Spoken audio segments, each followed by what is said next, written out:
Hello, everyone, and welcome to Attack of Opportunity, the show where we are now interviewing. Well, first of all, it's a brand new year. It's 2020. It's our first show of the year, and it is my distinct pleasure to interview a double threat, someone that is doing multiple things, creating multiple content on the internet. And I would like to thank and welcome Mr. Weston from Arcane Anthems. Thank you so much for being on the show today. I am super stoked to be here, Jeff.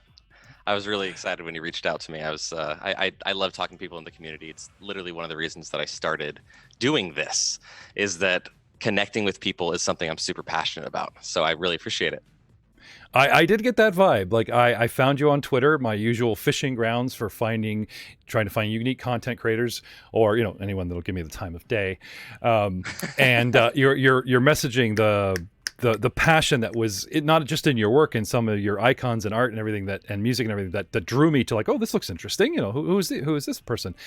The fact that you immediately responded at 2 a.m. for me. It's like, I finished editing late and it was 2 a.m. for me. Luckily it was only like 11 o'clock on the other coast.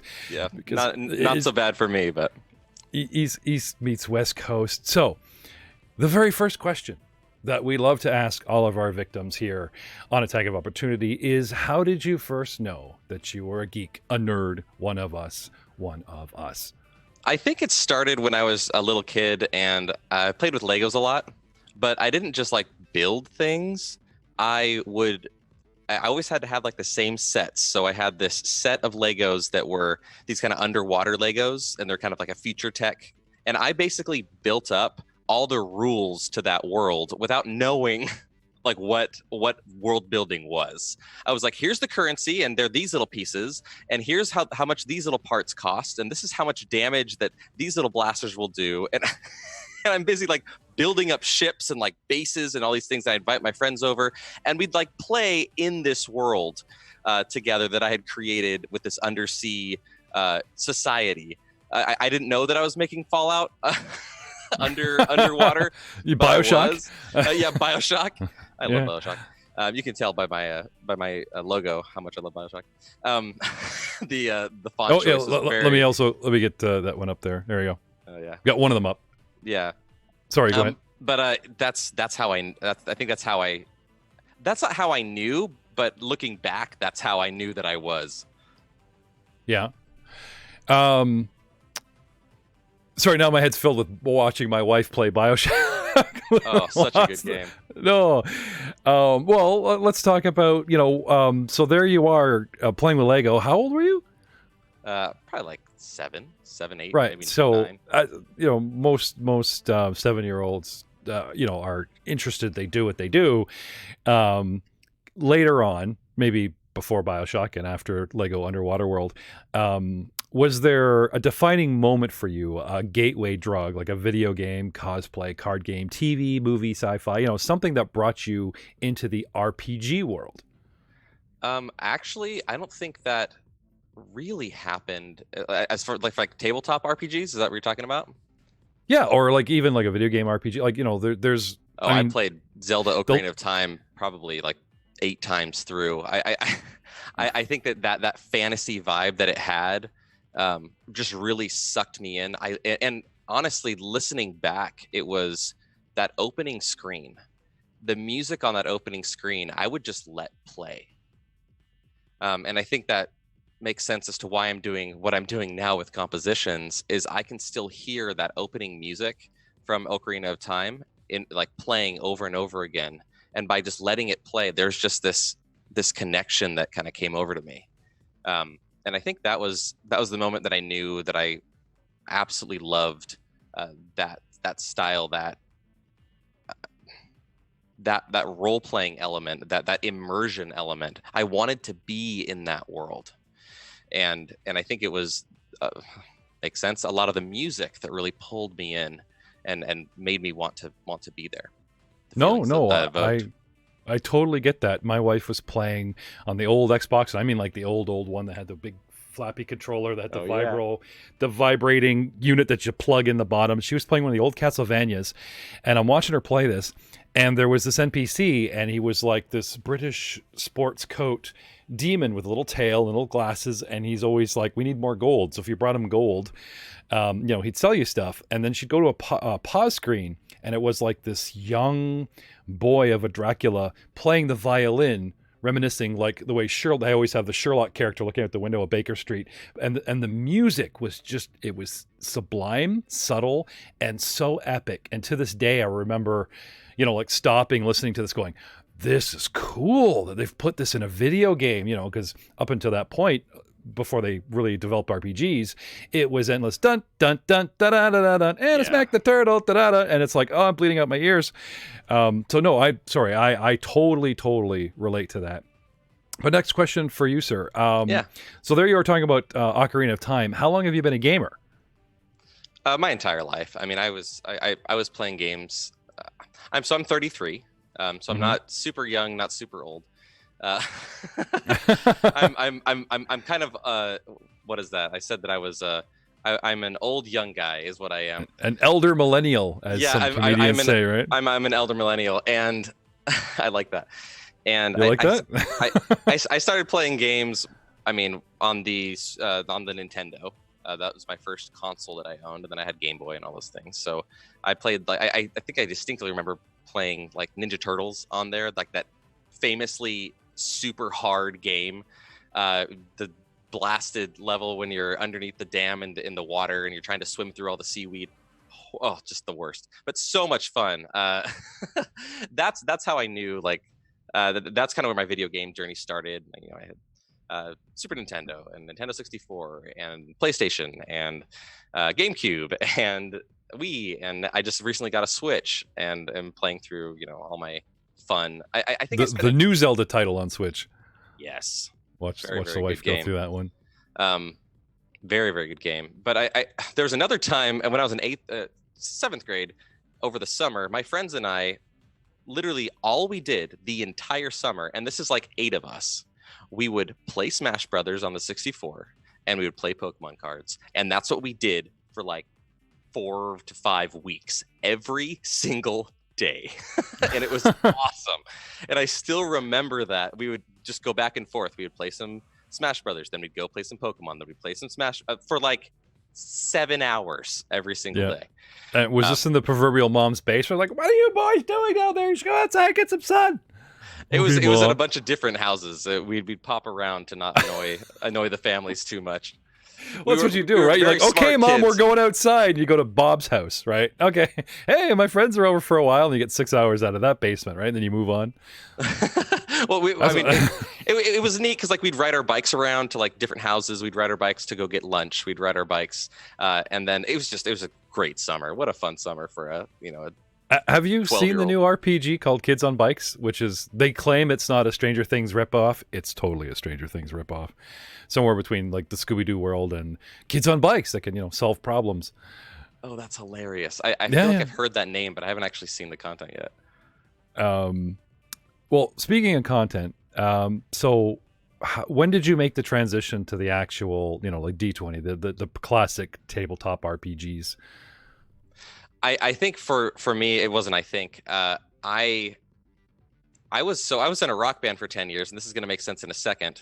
So I wasn't super involved in like all the nerd culture stuff that I find myself in today. I was very much involved in the music world, which is very like cool, and at least at the time it was, trying to look cool, trying to be cool, whatever that meant. And it wasn't until I kind of stepped away from that, and one of my good buddies, my keyboard player, actually, he started getting into board games, and like the kind of board game renaissance that we're doing now. And I started from that getting into board games, getting into more like heavy board games. We played like Small World. We played what was the other one? Pandemic. Like these kind of. Since then, we've played Gloomhaven, but.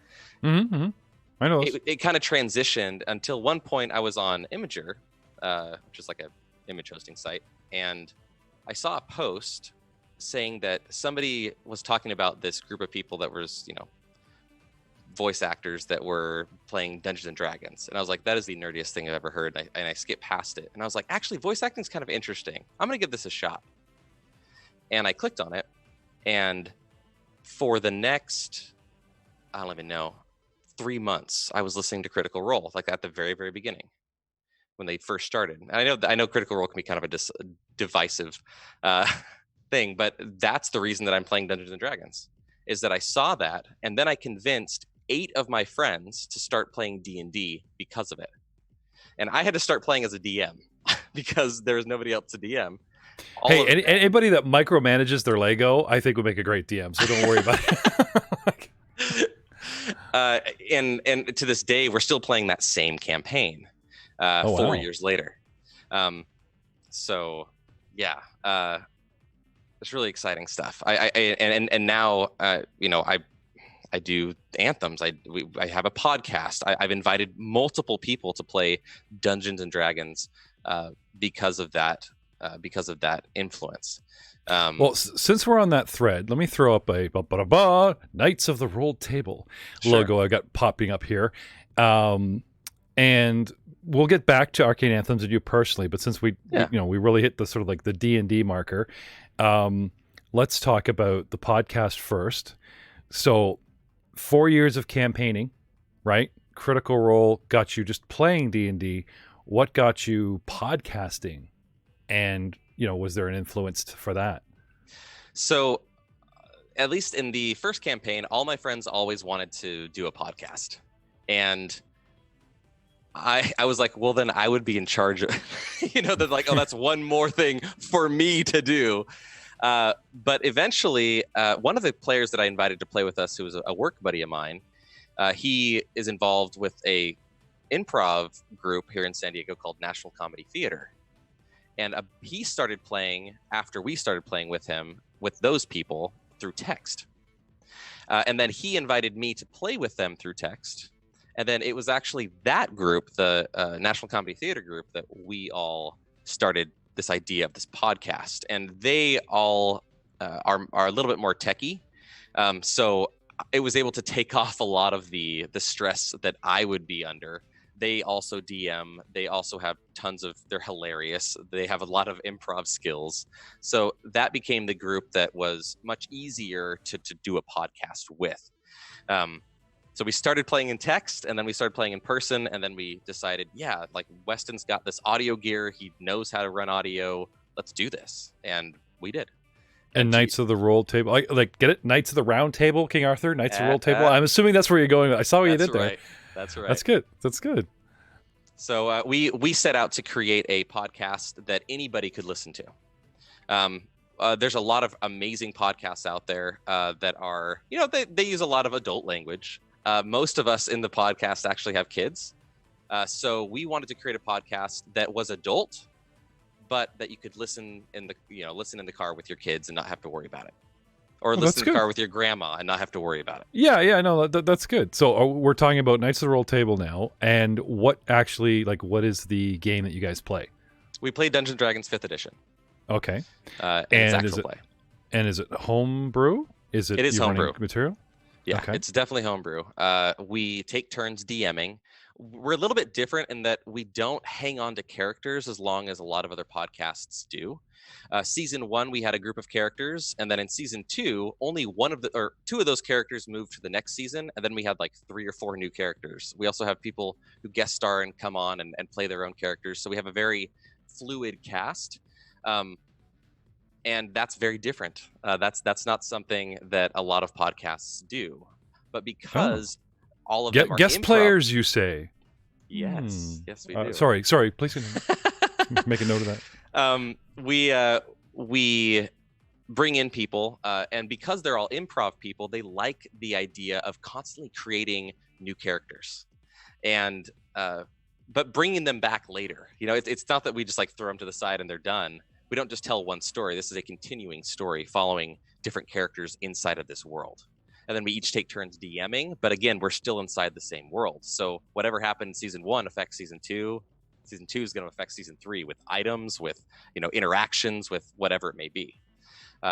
So we found it to be a very living, breathing world in that way, when we aren't just playing a single character. Oh, that's cool. Now, do you personally, because now you said you don't always just DM, what's your secret? Because now we have new GMs coming on to our shows, and I've got 4 lined up, and we're going to do a bunch of one-shots, and if they do well, they will become shows. But right now I'm DMing like 3 or 4 different games for this, and you get to play. I envy you.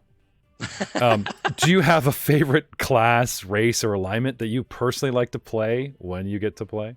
Absolutely. I think in my app I have 9 different characters that I have between different text campaigns and things. I think my favorite so far, my favorite race is Aarakocra. I love Aarakocra, and it has nothing to do with their flying ability. I actually have a Aarakocra warlock who gave up his flight to get his magic. What is that? Can you, for the non-completely nerd? Aarakocra are a race of kind of bird-like creatures that, they got feathers and they have arms, they have wings. I don't know what it is about them. I think I just like their look, and I think I love the art that comes out with them. I mean, I've seen like parrots, parrot-style humanoids. I've seen hawk-style humanoids. I've seen crows. I've seen, and a lot of people relate that bird entity to like the Kenku, which is like the speechless bird that just imitates sounds. I'm not talking about Kenku. I'm talking about Aarakocra. So they're kind of this flying bird race in the world. And one of the funny things about the podcast is I'm always introducing these new races, and everyone's like, "What are you? What are you talking about, Weston?" Imagine a Boyd, but it's a man, but it's a Boyd. Yeah. So I've had a lot of fun. Class, I love Battlemaster fighters because they have all these cool maneuvers, and if you throw in the luck feat, then you can really annoy your DM like mad, and I love it. I just love having a character that is very complex. So I really like these.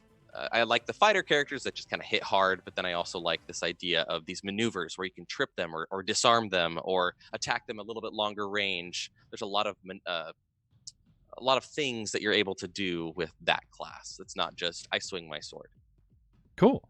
So before we get to the final several questions that I don't want to end the show prematurely. I want to put a pin in that for a minute and dial it back. Let's talk about you personally, Weston, and the creation of Arcane Anthems. And one of the things that drew me to you finding on Twitter is the awesome treble clef. Very simple, classic black and white treble clef, which is cradling a D20. And it's very subtle. It's not easy to see. And I thought that was very clever. It was one of the reasons why I clicked on you. But what got you into, because a lot of people just podcast and that's it. They use other people's music and everything. You said the guy said, Weston knows he has all that stuff in his living room. What came first, the podcast or the anthem? The music composition that you've got up. I've been composing RPG music for about 2 years, and okay. I have a rock music background. I do not have a classical background at all, but orchestral music was something that always connected with me. Like I said, going back to Zelda Ocarina of Time.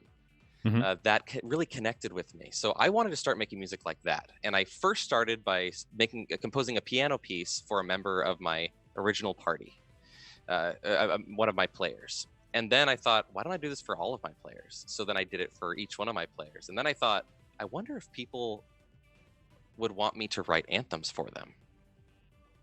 And that kind of evolved. And people started, I went on Instagram, people were like, "You're doing what? That sounds amazing." So they start commissioning me to write anthems. And now, a couple of years later, I want everyone to have the opportunity to have music in their campaigns. And now you say anthem, or people are hitting you up going, are you offering personal character theme music? Is that how they're coming at you with this? Yeah. And that's when I first started, that's exactly what I was doing. And I still do those types of compositions because I love the connection that it creates between somebody who has this amazing character fleshed out, and then I can internalize that character, and then we go back and forth on the actual creation of the music itself. I mean, music, connects us to media. Even unbiased opinions, what makes you cry in movies is the music. It's what makes you connect to music, to any form of media. And I feel like everybody should have access to music, and that's why I started Arcane Anthems, with the idea that I can be the community bard, and I can set this music out there for free for everybody to use, whether they're doing a podcast, whether they're doing an actual play, stream, if they have their home campaigns, they can use it without having to worry that I'm going to take legal action against them. They don't have to wait for me to respond to get permission from me. I'm giving that permission out. The only thing I ask is that they then point their audience back to me, that they credit me with the anthem they're using, and that more and more people find out about this. Let's go ahead. I happen to have queued up a little bit of music. Now you won't be able to hear it yourself, but and I know through my computer it's going to sound a bit washed, but you do have to type in Arcane Anthems and go to Weston's Patreon, where he has samples of the music, 3-minute bits and stuff. You don't necessarily have to be a Patreon member to enjoy Weston's music, but this is where you can find a bunch of it. And I just want to roll through a couple of little, just give everyone a little taste here. This one's here it's called Find the Path. Also the name of one of my favorite podcasts that are technically competition because they're also doing Pathfinder's Mummy's Mask, but no, Rick and his crew are great. I've spoken with him before and I totally support what they're doing. And I saw Find the Path and I listened to it first because it's like, oh, did he, was he inspired by them?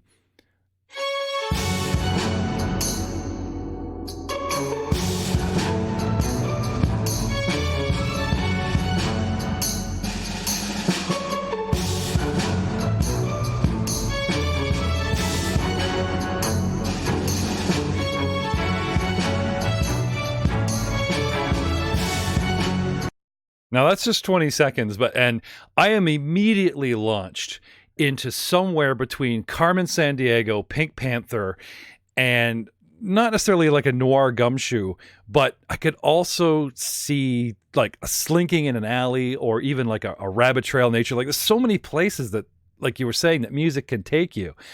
Or I just have an overactive imagination. I love it. Another one I want to play really quickly is a couple moments of a revised anthem called Brave. Now, can you tell me why this one's revised? So I recently, due to the support I've been getting, I've been able to buy some new instruments, essentially, like software instruments, better sounding violins, better sounding,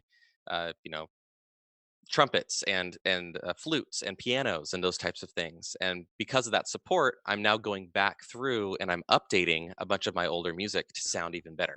Oh, I see. More okay. Realistic. All right. Well, let's give a quick listen. Yeah.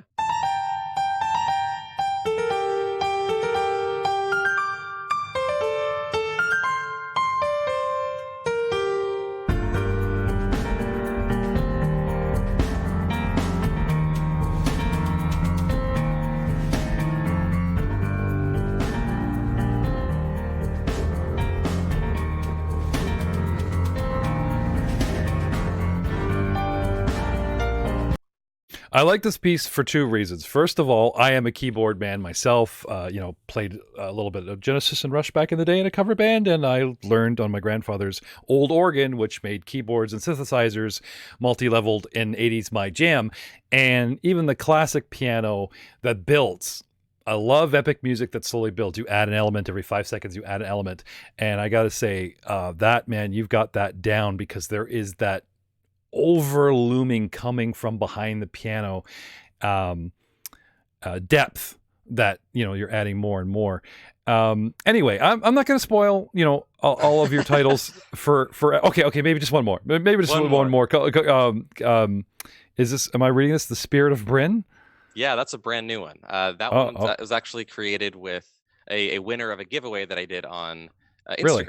Yeah, Oh, really no, fun. you know what? No, it's a tease. Nope, they're going to have to go to your website now. All right. They're gonna have to look into you. Just type in Arcane Anthems and follow links, and you'll find his music. Sorry, can't give. Well, he is giving it away for free, but you get the Literally idea. giving it away. Go there, We're not going to download spoon it. feed you this stuff, people. Like the idea of this interview is so that you become curious about Weston and his work, and see what his passion and music can do for you in your campaign. So, getting back to the questions at hand, you said you've been creating content for 2 years in Anthem. How long have you been podcasting? We've been doing that for about a year, and Okay. we hit we have about total of 8,000 listens now, which is really cool. Mhm. We have 2 seasons. We're wrapping up season 2 right now, and intermingled in there, we have some fun one shots. We did a holiday one shot that was just a couple episodes. It was a lot of fun. It was really silly and great. That also is canon and exists in the realms world that we've created. Oh, hey, tell me about like our Star Wars. Sorry to interject, but it is Attack of Opportunity. I do trying to jump on things. Do it. Season 2, Episode 4 of We Shot First, where we're running Star Wars Saga Edition, the Dawn of Defiance campaign, to show everyone, like Rogue One, that old Star Wars is still fun. You don't have to hate Star Wars right now. Set 3 months after Order 66, and they're running around working for Bail Organa, doing his dirty work and wet work, all Black Ops. The Rebellion doesn't even exist yet. Sounds amazing. And right in the middle of it, they decide to go to some off-world and buy a ship. And I separated their Jedi and made them do all these Force visions and stuff. And I totally ripped off Bill Murray Scrooged, which is a parody of the original Christmas Carol. That's amazing. And it's one of our most popular episodes, as I have this character thinks he sees the other players. And they act like the original characters. Like one of my favorites is the Ghost of Christmas Present, played by Carol Kane, because Present is, a violent, dark time, in like 1980, 1990. This little fairy, beats him up while she's talking to him, starts, talk like, look at this present, it's a toaster, and she decks him with it and all this stuff. So I had their combatant character, like beat on the Jedi. Well, he was trying to say, like, what's with this name, Pose or Sham? That's not the real you, and all this kind of stuff. Anyway, there's a lot there. We're digging into the Jedi's guilt that leads to fear, that leads to, type of thing. And how this character is tossed the robes because it's the dark time in the rebellion. They're hunting Jedi. He got rid of the robes and lightsaber, and he's glammed himself up like some kind of emo rocker, and he's all walking around and got his guitar and everything. Perhaps we can do something where get you to compose some music, some theme music, because there's this running joke where in a battle he acts like a bard. He'll play his guitar and do theme music for the characters. Anyway, but you should listen to my track "I Bite" and see if there's anything there that might resonate with our rocker. Oh, awesome! Send me the links for that. I definitely will. I'm hoping that eventually. Right now, there's probably about 20 songs on the site, and I want that to be in the hundreds. I want that to be just a massive library that people can go to and find. And I love this one. I'm going to use it because he said I can. Mm-hmm. And that's my dream. That's my dream, is that I can do that full time. And you're not the only one. You and I we both know Tabletop Audio, and I use them in all my work. And his stuff is all free. And if you want to show him some love and realize how epic the guy's music is, Tim's music is, that, you hit him up on Patreon. I'm not dishing Sirenscape. Sirenscape is awesome. And they're in bed with Paizo now, and they have some amazing things. But, a lot of podcasts and starting out, they don't have the budget for yet another subscription after paying hosts and things. I know we didn't, and still don't really.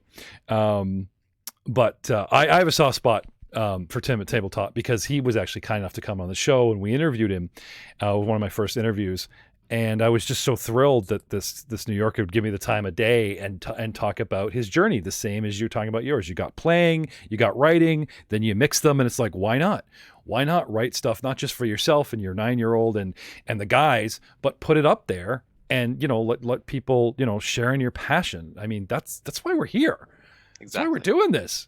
I mean, yeah, Patreon is wonderful. Thank you. Please send subscribe, follow to help us pay the bills for this, but. My wife asked me when things were getting really hectic. she said, if we won the lottery, would you still be doing this? I'd be like, yes, I'd be doing more of it. Even more so, yeah. I would do it even more. But anyway, you were talking about doing a holiday special, which, again, sorry, set me off. I think it's awesome. I was actually going to comment on, I love the fact, I feel like Sirenscape has some of the best like background sounds and ambient like noises, and I feel like tabletop audio has these really great ambient soundscapey kind of long droning in a good way, where he's able to create these atmospheres super well. And my mission is a little bit different than theirs, where I am trying to create the boss music. No, I gotcha. Yeah. And I love that. I believe that there is room, for all of these people, and for even more composers to come out to write their own music, to support the RPG community in whatever way that they deem that they can. I'm not saying that every artist has to give away their music for free. That's not the case. That's just what I've chosen to do, and what I'm hoping to become one of our community bards is really my goal. Well, honestly, man, from what I've seen, you are definitely well on your way. So let's talk about a couple other pertinent questions that I want to get out of the way. You mentioned Critical Role very early, and you'd be surprised how many people, they always tag it, but they don't say, oh, that was my personal inspiration. You're one of the first people actually that said, I saw this show and I convinced my friends. You think that would happen a lot. You're actually one of the first people I've interviewed that said that. Usually a lot of people have something very personal. It is similar. They see something, or they're doing something, or they've discovered something, whether it's, Legos in the basement or whatever. And I'm always curious. That's why I always put that question in there. When you got creating music, and you talked about, why you're doing it, and you guys talk about Knights of the Roll Table and how you love doing it. I'd like to ask a couple personal questions, Sure. Starting with, where do you create your content from? Where does the magic happen? Your house. Where's my that? living room. I have a bit of a setup. If you follow any of my Instagram, anything, you'll see me. It's literally in my living room. It's amongst the chaos. It's with my kids running around as best I can. My wife is amazing and super supportive, and tries to give me that time to create. I put my headphones on and I kind of get in the zone, and I'm able to create in that way. And sometimes sometimes it's hard. Sometimes it's hard with everything that's happening, or I'll do it at night. But I have my little workstation, my battle station set up with my headphones and my speakers and my computer and my keyboard next to me. Kind of, where is it? No, we mentioned you were on the West Coast. Whereabouts I'm you in hailing San Diego. You're in San Diego. From San Diego. San Diego, California. He's representing the composers of San Diego. There you go. Well, no, we're not looking for a street address, so that people can look at you from your front lawn. No, I was just curious about whereabouts you're from. Sorry, I just got a picture of your wife, calming your kid, going, no, honey, they're for daddy. They're not here for you. They didn't come for us. We're gonna slip out the back. Does that mean when you guys do the podcast, you're talking about composing in your living room? When you do your podcast, does the gang come to your house? So luckily, I was able to get a Zoom recorder, and I have 6 different inputs on that bad boy. So I don't have to bring a computer with me or anything. We have 6 different microphones, cables, pop filters, all that stuff, and we can set up wherever we want. So sometimes we'll do it at a studio that one of my friend's parents owns. Sometimes we'll do it in one of our homes. But because our studio is so mobile, we're able to just schedule around our schedules, not around somebody else's schedule as well, which means that we get to get together a lot more often, and we get to make that content more often as well. That's cool. So what else I'd like to ask you here is, what about your favorites? You talked about Critical Role. Do you have any other favorite? Do you have another favorite composer that possibly inspires you? Do you have, favorite movies that inspire your work? Do you and the gang have a favorite other podcast that you listen to? Though, the one of the sort of besides Critical Role is like, oh, one day we will be them. That kind of thing. Is there a list? That's a really great question, because I feel very new to the world of composing. I haven't really delved very deeply into specific artists or people that I want to be like. But there are plenty of movies, there are plenty of soundtracks that have been so iconic. I mean, as soon as you hear those like loud trumpets, you know that you're watching Inception. As soon as you hear the march, you know that Darth Vader's coming on screen. As there's just these moments. I gotcha. Theme is something that is always playing in my head, because it's so amazing and long. It's a very drawn out melody, and it works, and it's just the catchiest thing ever. And those are the types of things I want to be making for people's campaigns. That's awesome. And you know what? Don't check out the competition. It'll ruin you. Because the worst thing you can do is start comparing yourself to others. Focus on your work, what makes you happy. I've been told this because inspiration for someone like myself works both ways. When a fan reaches out and says, hey, I watched this, I think it's pretty good, I was like, oh really? That kind of thing. It really lifts you and keep you going through the drudge of the technical and the drudge of the, are we doing this right, or am I good enough, is my style good enough, are we going to get anywhere? You start looking at numbers and things, and they can be depressing as well as they could be uplifting. You could look at views and things and go, wow, look at this, this show's doing really well, this one isn't. But it's the same people playing. What's going on? You get into that business aspect of it, of the creating, that the audience really don't know about, and it can be very depressing. For myself, and it's no secret, a group of podcasters that started about a year before myself in New York, the Glass Cannon Podcast, are a bunch of guys in their late 30s, and they joke, they reference the movies, they reference the music, they have a certain chemistry. Yes, there are voice actors and technical experts, gurus, and former actors hidden. They don't come out going, hey, we're a bunch of voice actors and we're 20-something and pretty and wearing our logos and, but we're hanging out and having a good time like any other nerd. It's like, that's an illusion, right? These guys are very down to earth. They're not ashamed of any swear word or any opinion that they have, but they don't push them on you. Right on. And I found that very endearing. And when I was trying to get my own content going, I latched on to Glass Cannon Podcast and a couple others, people I've met, guys like Michael Kasevin, Guy Scalanders, David Friant, all people that do this and are making a good go of it and are not necessarily world famous, but are doing well enough that, their content, they're at a point where it's paying for itself.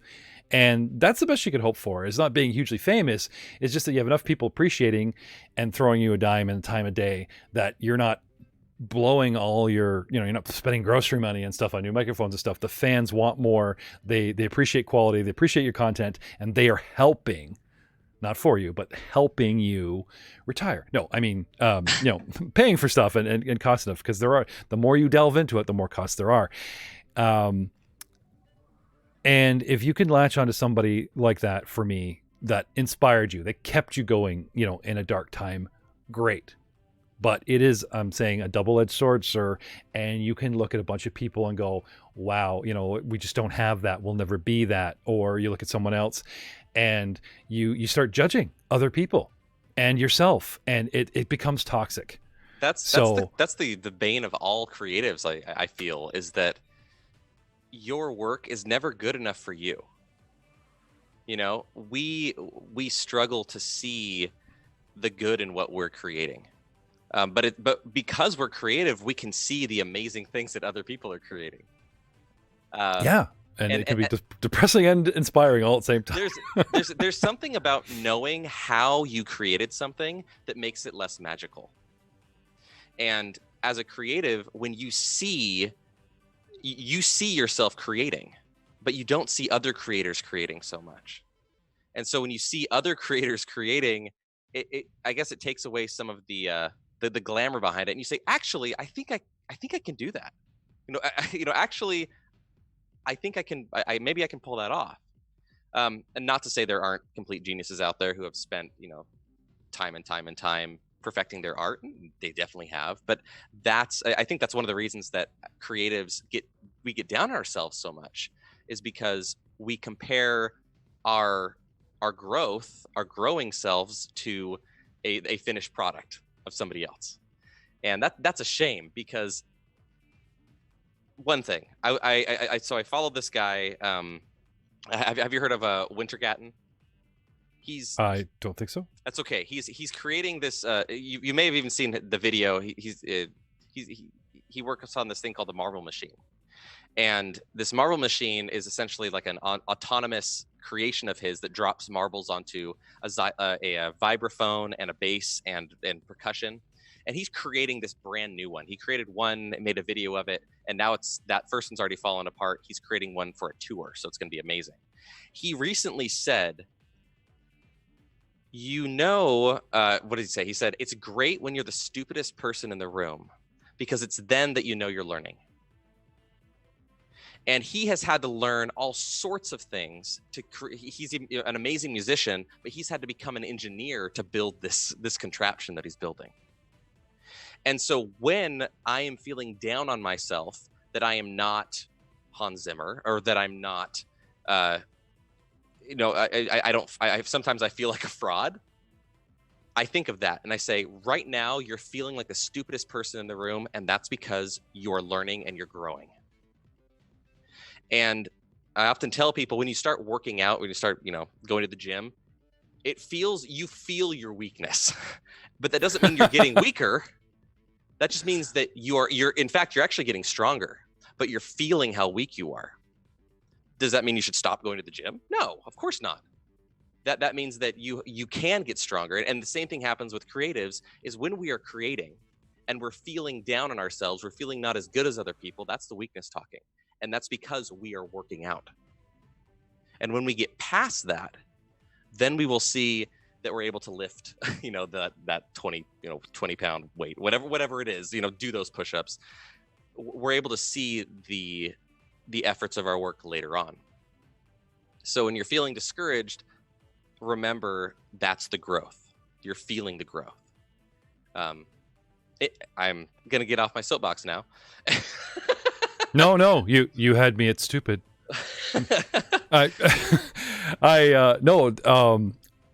Honestly, dude, this is one of the reasons why I do this show. I really love picking the brain of people, and I wish more people would not be afraid, like yourself, to just throw an idea or a passion out there. A lot of guests are very guarded, because on the internet, you'd be so careful what you say, because people always take any statement as, what do you mean that?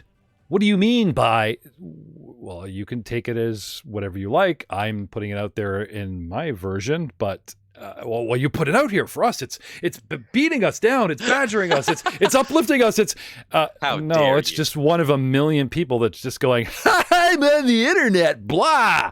Did I mean blah? Well, maybe not. Maybe in the come on, calm down. But I can also understand why so many people get upset on the internet, because the internet and statements that are out there have power. If you read something on Twitter and someone makes a bold statement and a whole bunch of people react to it negative positively, that's a powerful thing. Mm-hmm. Like you were talking about music. I believe that not just like all this toxic or friendly or uplifting or community or wow, there's people out there like me and I'll never meet them, but I'm feeling what they're saying and that makes me feel better. Thank you, Twitter. Tweet. I think we have a responsibility with our content, because there's no way people are just going to go, oh, they're just doing that for a laugh. You're expressing yourself. And even if it's a trope, even if it's a gag, even if it's not the real you, people can't help to think that's what you're like. That's what this content means. That's what it's there for. And it's like, no, we were just really drunk. I'm sorry what I said while I was gaming. My wife has a T-shirt that says, "I'm sorry what I said when I was gaming." That's hilarious. For what I said, that type of thing. Totally. Anyway, I digress. We're out of time, and you know what? I'm not even gonna go with the rest of the questions. Save one. I find that people gamers come from all walks of life, and I'm always curious. Lawyers, doctors, ditch diggers, guardsmen, doesn't matter. What do you do for a living? So right now I am a music production teacher. I teach technology, and I think the reason I like doing that is that I like to see other people gaining the benefits of the technology that I've been able to use and utilize, and I really like seeing wow moments. I like to show them something and then them to say, this is going to make my life so much easier. That kind of interaction, that kind of connection drives me and drives my work. So that's what I do. I'm essentially a trainer. I'm a teacher, and I teach strangers technology, and it's been very, very good to me. Do I want to do this full time? Abso-freaking-lutely. Absolutely. Do I want to write RPG music all the time? Yes, I do. But well, where can people find you? I guess is the really good follow-up question. Where can we find you on social media, for starters? So I am on Instagram. I'm on Twitter. Obviously, that's where you found me. I am just started a TikTok, which has been really fun, surprisingly fun, actually. I do just a bunch of like funny dungeon mastery type skits on there. So if you like D&D content, there's a lot of really great RPG creators on TikTok right now that are just hilarious. They're a complete riot. Is this all under Arcane Anthem? Yep, all under Arcane Anthems. Okay. But first and foremost, find me on Patreon. That's where all my music is going to be up. That's where you can go and download the music, download the tunes. Even if you don't support, like you don't become a patron, still there's a little follow button on there. And that way you'll still get updates about things that I'm doing, and you'll know when the latest anthems come out.